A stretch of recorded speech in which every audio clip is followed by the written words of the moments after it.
Lafa elihle kakhulu, lafa libulawa bezizwe. Namhlanje ngikhuluma ngelobolo. Ilobolo leli namhlanje eselimba eqolo.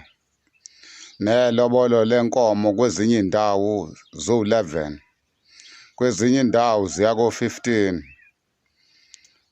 Ilobolo lalingenjalo. Ilobolo kwakuganiselwana, kwakhiwa ubuhlobo. Namhlanje kuyadayiselwana.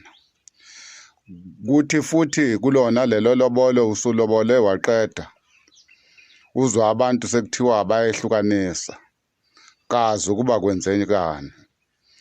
Leli lobolo-ke lenkomo ey'ningi ilobolo laSomtsewu, uPotchefstroom. Abanye abaningi bazomazi kanjalo. Kwakuwubaba owayenonya kabi kabi. Lo kwakhiwe ngaye idolobha lasePotchefstroom njenganamhlanje ko-South Coast.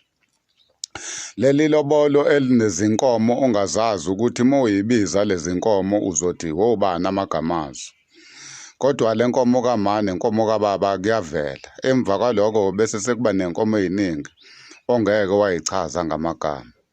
Yingako nje kwaba nenkinga yokuthi abantu bangaganani baze bantshontshane, kube nabantu abazalela emakhaya.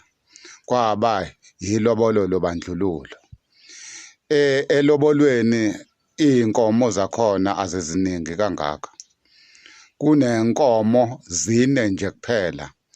Lezi ezimbili yiduna nethokazi ekuyizona ezizalanayo lapha bokamakoti zande. Kube nenkomo kama nenkomo kababa. Kube yimbuzi yokwemukela umakoti.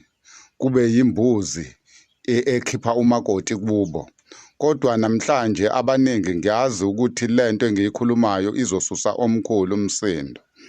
Ney'bizo-ke lezi esezabizwa, kuthengwa impahla, kuthengwe izinto hhayi, asizazi ngoba elobolweni kunezinto ezazibalulekile emandulo, ezaziye zikhishwe, ezingahlangene namabhantshi ney'gqoko nazonke lezi ezinye izinto. Bekuba yiy'ncansi nje ukhukho ngoba umakoti phela uma eya lapha emzini kufaka ukuthi ahlale ocansini. Kuningi bakwethu ekusazofaka ukuthi sibonisane khona ngoba izwe liyabhubha. Niyabona ama-divorces, izehlukaniso